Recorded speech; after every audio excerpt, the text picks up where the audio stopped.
زیدم.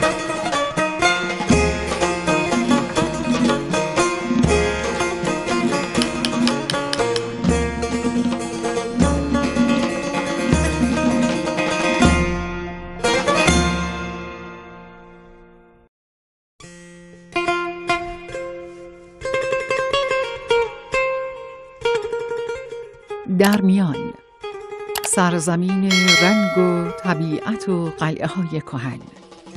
دیاری کهن است در حصار کوههای بلند که چون نگینی در میان کوههای شرق خراسان جنوبی می درخشد و از همین رو نیز آن را درمیان می گویند. شهری در میان زیباترین دلربایی های طبیعت و قدمتی به بلندای تاریخ. شهرستان درمیان نیز مانند دیگر شهرستان‌های خراسان جنوبی قدمتی دیرینه دارد بر پهنه گیتی. وجود قلعه‌های تاریخی فراوان در کنار مساجد و بناهای تاریخی دیگر شاهد این مدعاست.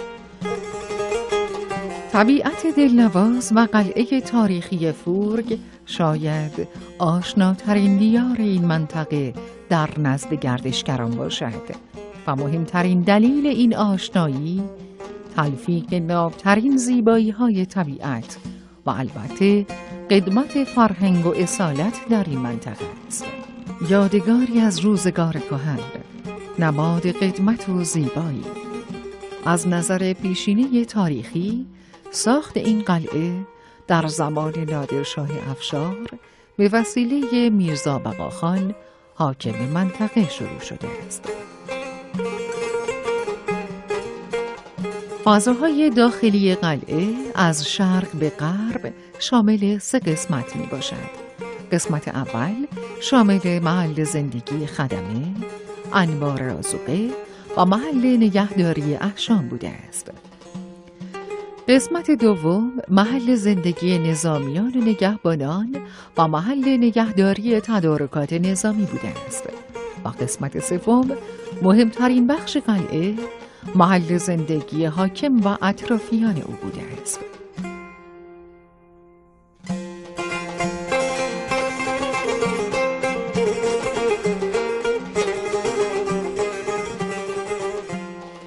اما یکی دیگر از قلاع تاریخی این منطقه که تلفیقی از قدمت و زیبایی است، قلعه تاریخی مسک می باشد. قلعه به یادگار مانده از دوران صفویه که روزگاری دژی مستحکم بوده برای در امان بودن از هجوم مهاجمان. این بنا از پلان‌های 4 ضلعی تشکیل شده و همچنین شامل 9 برج و 1 دروازه ورودی است که با گذشت زمان دستخوش تغییرات زیست محیطی شده، ولی هنوز زیبایی آثارش پابرجاست.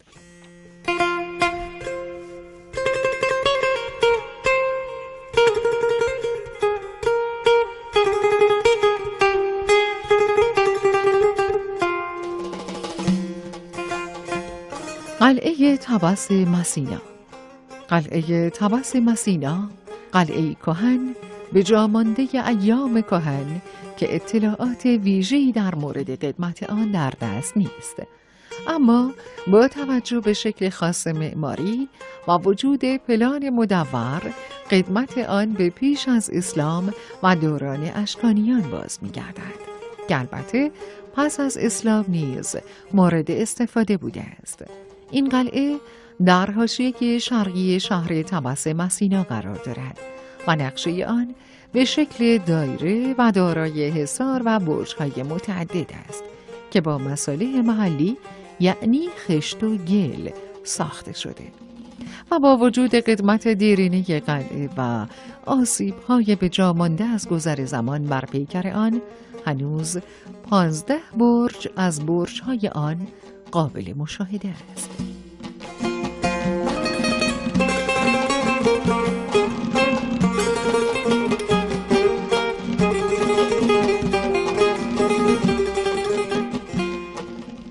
مسجد هندوالان در کنار تمام زیبایی ها، یکی از مهمترین ویژگی های شهرستان درمیان حضور مردمانی اصیل، مؤمن و با فرهنگ در این خطه است.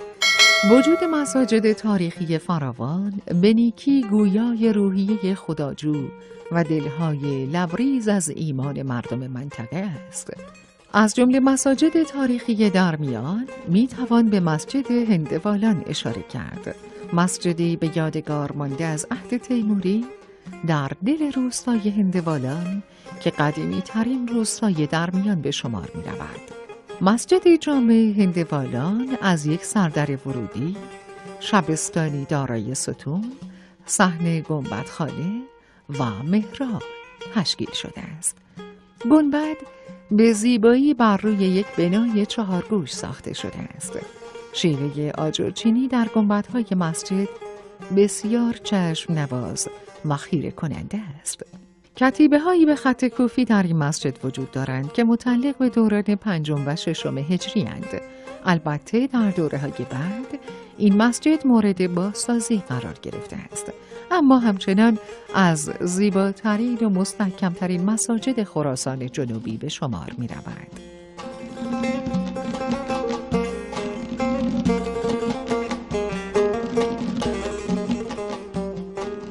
مسجد فورگ در کنار طبیعتی چشم نواز و قلعه زیبا که مقصد گردشگران بسیاری است، مسجدی دارد بس با شکوه و لبریز از معنویت.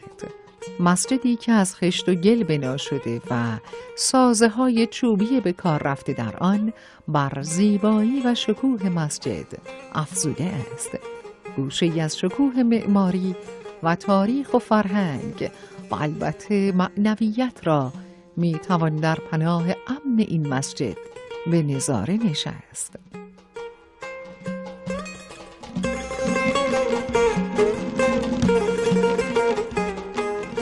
خراسان جنوبی مهد تاریخ و فرهنگ و زیبایی های بکر و شگفت‌انگیز است، اما آنچه شهرستان درمیان را متمایز ساخته برخورداری از مناظر طبیعی بکر و اعجاب‌آمیز است. آب و هوای ییلاقی و کوهستانی و باغ‌های خرم و درختان کهنسال در جای جای درمیان آن را به تابلوی رنگارنگ طبیعت تبدیل کرده که تماشای زیبایی‌هایش دل و دیده هر بیننده‌ای را می‌نوازد. اگر در پی تماشای زیبایی‌ها به درمیان بیایی، بهشت گمشده کویر را می‌توان در دل دیار کوهستان و در روستای خان یافت و لذت بی‌بدیل برد از تماشای این همه خرمی و زیبایی. حضور درختان بید در کنار باغ‌های رنگارنگ زرشک و دیگر مواهب طبیعی به روستای خان زیبایی صدچندان بخشیده، به ویژه که در دل پاییز هزار رنگ تماشاگه تابلوی خیال‌انگیز طبیعت است این روستای رنگارنگ زیبا.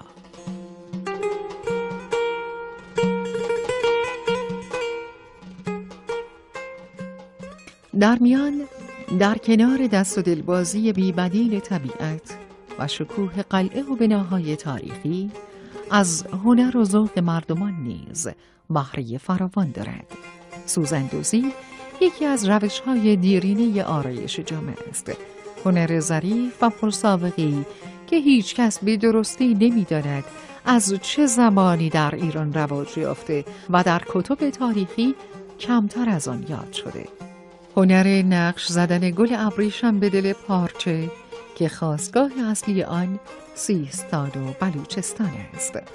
اما ذوق و هنر بانوان درمیان را نیز می توان از دل این سوزندوزی ها دید و حظ فراوان برد از این همه ذوق و هنر و آراستگی.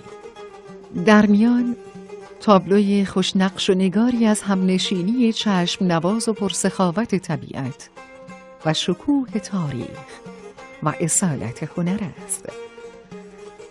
اگر سودای سفر به دل زیبایی‌های بکر و اعجاب انگیز دارید، سفر به این همه زیبایی سحرانگیز پیشکش حضور نازنین شما.